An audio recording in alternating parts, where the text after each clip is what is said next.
बिस्मिल्लाहिर्रहमानिर्रहीम। Welcome to online system with doctor Yasir Khan. Biological molecules को हम स्टडी कर रहे हैं और बायोलॉजिकल मॉलिक्यूल्स के अंदर हमने सिंपल लिपिड्स की कैटेगरी को पढ़ा कि what are the acyl glycerol and what are the waxes. Acyl glycerol long question है, वैक्सेस शॉर्ट है। मैं तीसरी कैटेगरी पढ़ा रहा हूँ कि फॉस्फोलिपिड क्या होते हैं। One of the very important topic phospholipids. ठीक है, तो ये पहली स्लाइड है, हमेशा इसी चीज़ से स्टार्ट करना चाहिए। ये दूसरी स्लाइड है, आपको इजी वे में पढ़ाया जा रहा है। अब नेक्स्ट मैं आपको पढ़ाता हूँ कि व्हाट आर द फॉस्फोलिपिड्स। तीसरी कैटेगरी है और ये फॉस्फोलिपिड्स की डिटेल मेंशन की हुई है। फॉस्फोलिपिड ना दो चीज़ों के कंबाइन करने से बनते हैं। मैं फॉस्फोलिपिड की कंपोजिशन बताता हूँ कि phospholipid are actually the complex form of the lipids. Phospholipid वो तमाम होते हैं which are the complex lipid. और फॉस्फोलिपिड किस चीज़ के डेरिवेटिव्स हैं? Phospholipids are the derivatives of phosphatidic acid. Phospholipid के मॉलिक्यूल में दो चीज़ें हैं। नंबर वन फॉस्फेटिडिक एसिड और नंबर टू नाइट्रोजनस बेस।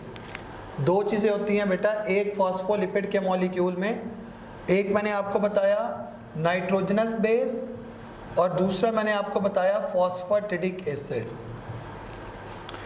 हर जो फॉस्फेटिडिक एसिड का मॉलिक्यूल होता है उसमें तीन चीज़ें होती हैं। एक glycerol that is the trihydroxy alcohol, दो फैटी एसिड का molecule,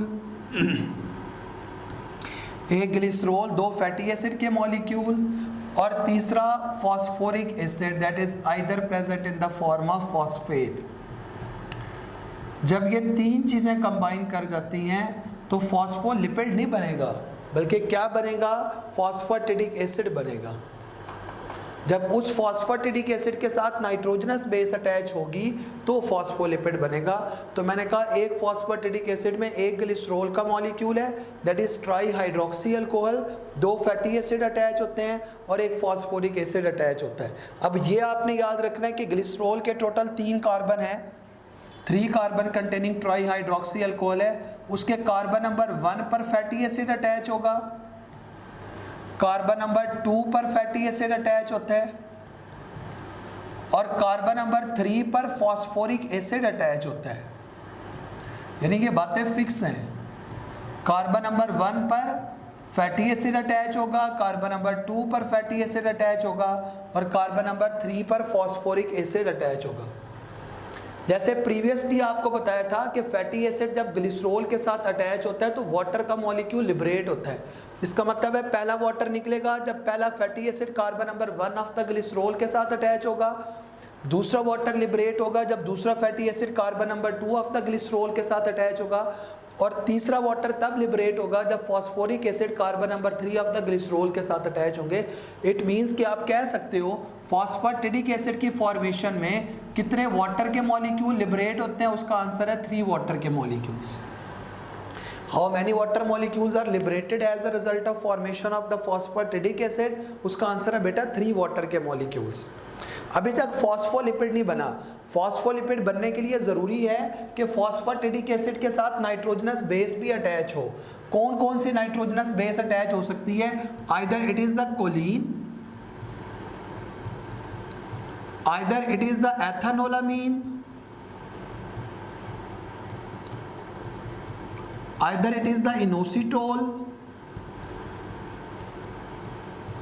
either it is the serine. हमारी बुक में सबको नाइट्रोजनस बेस बताया गया है, एक्चुअली सारी नाइट्रोजनस बेसेस नहीं है। कोलिन एक नाइट्रोजनस बेस है। नेक्स्ट जो दोनों हैं they are the amino alcohols.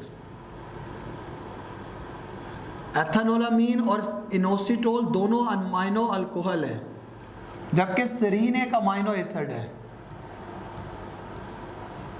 तो इन चारों में से कोई भी आकर फॉस्फेटिडिक एसिड के साथ अटैच हो जाए तो उससे क्या बन जाता है? एक फॉस्फोलिपिड का मॉलिक्यूल बन जाता है। लेकिन अटैच कहाँ पर होंगे बेटा, ये जो कार्बन नंबर 3 पर हमने फॉस्फोरिक एसिड को अटैच किया ना, इसके साथ आकर नाइट्रोजनस बेस अटैच होती है, इसके साथ आकर नाइट्रोजनस बेस अटैच होती है। मैं आपको वापसी स्लाइड की तरफ लेके आता हूँ। स्लाइड जो मैंने मेंशन की थी बेटा, वो ये मेंशन की थी, इसी से मैं आपको बताता हूँ जी। फॉस्फोलिपिड्स, देखो फॉस्फोलिपिड्स के बारे में बताया हुआ है कि they are the phosphatidic acid, जिसमें क्या मौजूद है, glycerol, fatty acid, phosphoric acid, और उसके साथ नाइट्रोजनस बेस अटैच हो जाए। कौन सी? Either the choline, either the serine, either the एथेनोलामीन।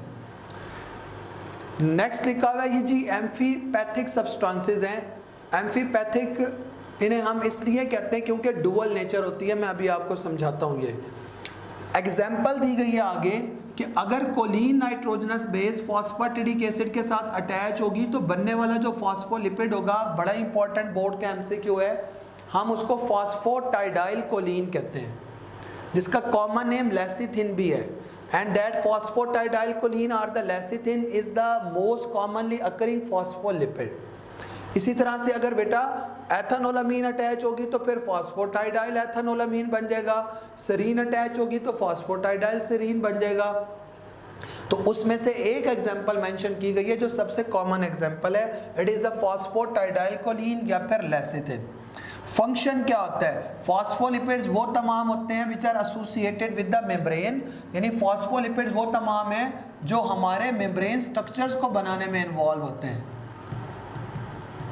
यानी आप सेल मेम्ब्रेन को पढ़ोगे ना जब चैप्टर नंबर 4 के अंदर, तो आप पढ़ोगे सेल मेम्ब्रेन के अंदर फॉस्फोलिपिड बाइलेयर मौजूद होती है, यानी एक लेयर ऊपर होती है फॉस्फोलिपिड की, एक लेयर नीचे होती है। तो cell membrane technically phospholipid bilayer और प्रोटीन्स पर मुश्तमिल होती है, तो उसमें यही फॉस्फोलिपिड के मॉलिक्यूल होते हैं। देखो नेक्स्ट मैं आपको दिखाता हूँ कि यहाँ पर ना मौजूद स्ट्रक्चर्स के स्ट्रक्चर कौन कौन से हैं। यहाँ पर फॉस्फोलिपिड बन कैसे रहा है, ये डायग्राम दी गई है फॉस्फोलिपिड की। मैं पहले बुक के मुताबिक बनाता हूँ, फिर आपको कुछ चीज़ें समझ आएंगी। फॉस्फोलिपिड के अंदर ये एक ऐसे हेड दिया गया है और 2 टेल्स दिखाई गई हैं। ये जो फॉस्फोलिपिड का हेड होता है बेटा, ये हाइड्रोफिलिक होता है। फॉस्फोलिपिड का जो हेड होता है ये पोलर होता है। Head of the phospholipid hydrophilic है, head of the phospholipid polar है। जबकि ये नीचे जो है ऊपर वाला पार्ट हेड हो गया, ये वाला नीचे 2 टेल्स दिखाई गई हैं, और ये जो टेल्स ऑफ द फॉस्फोलिपिड्स होती हैं ये नॉन पोलर है, और टेल्स ऑफ द फॉस्फोलिपिड क्या होती हैं? हाइड्रोफोबिक। टेल क्या है? हाइड्रोफोबिक है, और टेल क्या है? नॉन पोलर है। देखो जो टेल आपको स्ट्रेट दिखाई गई है वो सैचुरेटेड फैटी एसिड पर मुश्तमिल है, और जो टेल आपको ये बेंड करके दिखाई गई है ये अनसैचुरेटेड फैटी एसिड पर मुश्तमिल है। यानी ये जो बेंड टेल दिखाई गई ये टुंडी है, एंड दैट टुंडापन इंडिकेट्स द डबल बॉन्ड। यानी ये जो टेल टुंडी है ना, ये डबल बॉन्ड को इंडिकेट करवाती है। तो एक फैटी एसिड की टेल सीधी है और एक बेंड हुई है, ये दोनों फैटी एसिड्स की हैं। तो फॉस्फोलिपिड के अंदर एक हेड है, 2 टेल हैं, हेड पोलर होता है, हेड हाइड्रोफिलिक होता है। अब इधर आपको दिखाया गया कि हेड के अंदर क्या मौजूद है। देखो ये वाला पार्ट सारा का सारा हेड है और नीचे टेल्स हैं। हेड के अंदर देखो एक ग्लिसरॉल है, फॉस्फेट है, और उसके अलावा नाइट्रोजनस बेस है। हमने पढ़ा था ना, glycerol, 2 fatty acid, nitrogenous base, phosphoric acid, ये सारी चीज़ें मौजूद होती हैं एक टिपिकल फॉस्फोलिपिड के मॉलिक्यूल्स के अंदर।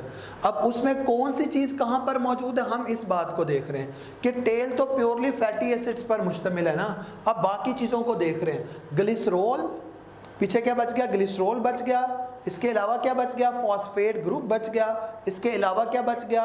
नाइट्रोजनस बेस बच गई। ये सारी की सारी चीज़ें ना हेड में मौजूद होती हैं, but head is actually polar due to the phosphate group. हैं ये सारी चीज़ें हेड के अंदर, लेकिन हेड पोलर किस वजह से है? फॉस्फेट ग्रुप की वजह से होता है। जबकि टेल नॉन पोलर है क्योंकि वहाँ पर फैटी एसिड्स मौजूद होते हैं। अच्छा, कोई भी ऐसा टिपिकल मॉलिक्यूल हो ना जो ऐसे डुअल नेचर रखता हो, जिसमें हेड पोलर और टेल नॉन पोलर हो, हम उसे कहते हैं कि एम्फीपैथिक मॉलिक्यूल है। एम्फीपैथिक मॉलिक्यूल होता है बायो के अंदर। तो फॉस्फोलिपिड इस बिहाफ पे एम्फीपैथिक है। अच्छा, ओवरऑल तो कोई नेचर मेंशन करेंगे ना। फॉस्फोलिपिड ओवरऑल क्या होता है? इट इज नॉन पोलर, यानी फॉस्फोलिपिड वो है which is insoluble in the water while soluble in the organic solvents. Overall इसकी नेचर क्या है? नॉन पोलर है। देखो दूसरी डायग्राम ना हमारी बुक में नहीं दिखाई गई, जहां पर इधर आपको इधर स्लाइड्स में नहीं दिखाई गई, जिसमें आप देखोगे कि बाकायदा तौर पर ना आपको फॉर्मेशन दिखाई गई है।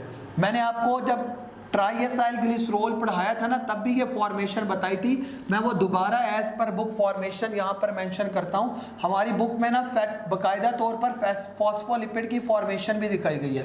देखो फॉस्फोलिपिड्स के अंदर पहले ग्लिसरॉल बना लो, ये कार्बन है, ये कार्बन है, ये कार्बन है, इधर हाइड्रोक्सल हाइड्रोक्सल हाइड्रोक्सल, इधर हाइड्रोजन हाइड्रोजन हाइड्रोजन और ऊपर नीचे भी हाइड्रोजन। ये एक ग्लिसरॉल का मॉलिक्यूल है जिसके कार्बन नंबर 1 और कार्बन नंबर 2 पर फैटी एसिड अटैच होते हैं। फैटी एसिड का जनरल फार्मूला आपने पढ़ा था OH C double bond OR, general formula OH C double bond OR, ये फैटी एसिड का जनरल फार्मूला है। कार्बन नंबर 1 पर फैटी एसिड अटैच होता है, कार्बन नंबर 2 पर फैटी एसिड अटैच होता है, और कार्बन नंबर 3 पर फॉस्फोरिक एसिड अटैच होता है, जिसको हम यूं मेंशन कर सकते हैं OH P double bond O, नीचे OH और इधर भी OH। देखो इन सब के कंबाइन करने से क्या बनेगा? मैंने आपको उस दिन भी बताया था कि जो ग्लिसरॉल है वहाँ से हाइड्रोक्सल रिमूव होगा, फैटी एसिड से हाइड्रोजन रिमूव होगा। इन सब को आप इकट्ठा कर लें और डायरेक्टली मेंशन कर दें। ये जो H2 है उनको एक साथ लिख लो, H2C, जैसे आप बुक में लिखा है वैसे मेंशन करूंगा। आगे OH गया और ये H गया, पीछे क्या बच गया? ऑक्सीजन, डॉट ऐसे ऑक्सीजन मेंशन की गई है, फिर आगे C डबल बॉन्ड O, आगे R ऐसे मेंशन किया गया। फिर नेक्स्ट हमारे पास है C, उसके साथ हाइड्रोजन है ऐसे, फिर आगे क्या है? ऑक्सीजन, आगे C डबल बॉन्ड OR, फिर नीचे क्या है? फिर H2 है, उसके साथ कार्बन है, डॉट ऑक्सीजन, आगे क्या है? P डबल बॉन्ड O, नीचे भी OH और इधर भी OH। ये जो मैंने मॉलिक्यूल बनाया ना बेटा, ये बनाया है फॉस्फेटिडिक एसिड, फॉस्फेटिडिक एसिड। अब इसी फॉस्फेटिडिक एसिड के साथ अगर मैं नाइट्रोजनस बेस जोड़ दूं, कैसे बनाया था फॉस्फेटिडिक एसिड? जिसमें ये बेटा H2C, आगे O, आगे C डबल बॉन्ड O, फिर R, फिर ये कार्बन, इसके साथ सिर्फ एक ही हाइड्रोजन अटैच है, आगे ऑक्सीजन, आगे C डबल बॉन्ड OR, फिर ये कार्बन, इसके साथ 2 हाइड्रोजन अटैच है, इसके साथ ऑक्सीजन, फिर आगे क्या था? P के डबल बॉन्ड ऊपर ऑक्सीजन है, नीचे OH है, इधर भी OH है। इसके बाद हम अटैच करते हैं कोलीन को। कोलीन का वैसे जो मॉलिक्यूलर फार्मूला होता है वो है C5H14NO। हमारी बुक में ना डायरेक्ट अटैचमेंट दिखाई गई है, और वो डायरेक्ट अटैचमेंट कैसे दिखाई गई है बेटा? यहाँ से हाइड्रोजन को हटाया गया है और आगे मेंशन किया गया CH2 N positive CH3 thrice, यानी एक कार्बन ये है, एक कार्बन ये है, एक कार्बन ये, यानी 3 कार्बन ये हो गए, 4 5 कार्बन पूरे। हाइड्रोजन आप गिनो 2 और 2 4 और 9 13 हाइड्रोजन है। यानी यहाँ से उन्होंने हाइड्रोक्सल को निकाला, इधर से हाइड्रोजन को निकाला, वाटर की फॉर्मेशन हो गई और ये कोलीन साथ अटैच हो गई है। इसका मतलब ये हुआ कि फॉस्फोलिपिड का मॉलिक्यूल जब बनता है ना, टोटल नंबर ऑफ वाटर के मॉलिक्यूल्स जो लिबरेट होते हैं during the formation of phospholipid वो 4 है। अभी मैं आपको प्रीवियसली बता रहा था कि फॉस्फेटिडिक एसिड की फॉर्मेशन होगी तो कितने वाटर लिबरेट होंगे? 3 वाटर के मॉलिक्यूल। जबकि फॉस्फोलिपिड की फॉर्मेशन होगी फिर कितने होंगे? फिर 4 वाटर के मॉलिक्यूल होंगे। चाहे वो फॉस्फोटाइडाइल कोलीन बने, चाहे फॉस्फोटाइडाइल सेरीन बने, चाहे एथानोलामीन बने, चाहे इनोसिटोल बने। तो मैंने आपको ये फॉस्फोलिपिड की फॉर्मेशन दिखाई है जैसे हमारी बुक के अंदर मेंशन की गई है। समझ आई बात? तो फॉस्फोलिपिड वो तमाम होते हैं which are the hydrophobic, overall मैंने आपको कहा एक हेड इनका हाइड्रोफिलिक है, एक जो पार्ट है इनका वो हाइड्रोफोबिक है। ओवरऑल ये नॉन पोलर होते हैं। अब आखिरी रह गए वो हैं टर्पिनाइड्स। क्या होते हैं? देखो टर्पिनाइड्स के बारे में आपको बताता हूं। नेक्स्ट, ये टर्पिनाइड्स हैं। मैंने आपको स्टार्ट में एक बात बताई थी कि lipids are the heterogeneous group of compound which are related to fatty acid. लेकिन लिपिड की एक कैटेगरी ऐसी भी है जिसमें फैटी एसिड नहीं है, उसके बावजूद भी वो क्या है? लिपिड्स हैं। वो हैं टर्पिनाइड्स। टर्पिनाइड्स क्या होते हैं? They are composed of isoprenoid units. और आइसोप्रीनाइड्स क्या होते हैं? हमारी बुक में मेंशन ही किया गया, आप अगर याद रखना चाहते हैं तो कर ले। ये हाइड्रोकार्बन्स है। एक सिंगल आइसोप्रीनाइड यूनिट्स के अंदर 5 कार्बन होते हैं, 8 हाइड्रोजन होते हैं। एक सिंगल आइसोप्रीनाइड यूनिट्स के अंदर 5 कार्बन है और 8 हाइड्रोजन मौजूद होते हैं। अच्छा, ये जो टर्पिनाइड है ना, इनको हम कहाँ कहाँ पर इस्तेमाल करते हैं? मैंने आपको बताया था terpenoid are actually the derive form of the lipids. और टर्पिनाइड को हम यूज़ करते हैं रबड़ बनाने के लिए, कैरोटीनाइड्स बनाने के लिए। रबड़ का तो आपको पता है। कैरोटीनाइड्स क्या होते हैं बेटा? कैरोटीनाइड्स ऐसे तमाम मॉलिक्यूल्स होते हैं जो प्लांट्स के अंदर ना एसेसरी फोटोसिंथेटिक पिगमेंट्स हैं। यानी प्लांट्स के ये वो पिगमेंट है जो फोटोसिंथेसिस में हेल्प आउट करवाते हैं। उसके बाद है स्टीरॉइड्स बनाने के लिए। जैसे आपने पढ़ा कि जो फीमेल का सेक्स हार्मोन होता है एस्ट्रोजन, वो स्टीरॉइड इन नेचर होता है। मेल का सेक्स हार्मोन टेस्टोस्टेरोन, वो स्टीरॉइड इन नेचर होता है। तो स्टीरॉइड बनाने के काम आ रहे हैं ये। और उसके बाद है टर्पीन्स बनाने के काम आ रहे हैं। तो इनके अंदर ये बेसिकली जो टर्पिनाइड्स हैं, they are used to synthesize the synthetic rubber, carotenoid, steroid और टर्पीन्स। नेक्स्ट लिखा हुआ है they are involve in the formation of pigmented compounds in the plant and the hormones in the animal. Pigmented compounds है photosynthetic pigments जैसे carotenoids है, और hormone जैसा कि स्टीरॉइड है ये बनाने के काम आ रहे हैं। तो टर्पिनाइड में शॉर्ट आता है। टर्पिनाइड्स क्या होते हैं? They are the derive form of the lipids. They are isoprenoid derivatives. Isoprenoid are actually comprised of the 5 carbon 8 hydrogen hydrocarbons पर मुश्तमिल होते हैं। और टर्पिनाइड को हम कहाँ कहाँ पर इस्तेमाल करते हैं ये बात मैंने आपको बताई है। बेटा लिपिड्स की जितनी भी फॉर्म्स हमने पढ़नी थी ना, यहाँ पर कुछ ऐसी हैं जिसको हम एंड ऑफ द चैप्टर पे पढ़ेंगे, वो कॉन्जुगेटेड फॉर्म है। तो यहाँ हमने पढ़नी थी ना, वो तकरीबन हमने सारी पढ़ ली है। लिपिड वाला टॉपिक जो है वो मुकम्मल हो गया। जो भी बात बेटा आपको समझ ना आई हो वो आप व्हाट्सएप ग्रुप के अंदर पूछ सकते हैं या यूट्यूब पर भी पूछ सकते हैं। आप इस पिक्चर को देखते हुए सवाल पूछेगा, ठीक है? तो जो भी बात आपको समझ ना आई हो, होपफुली आपको चीज़ें समझ आ रही होंगी। आज के लिए इतना ही। अल्लाह हाफिज़।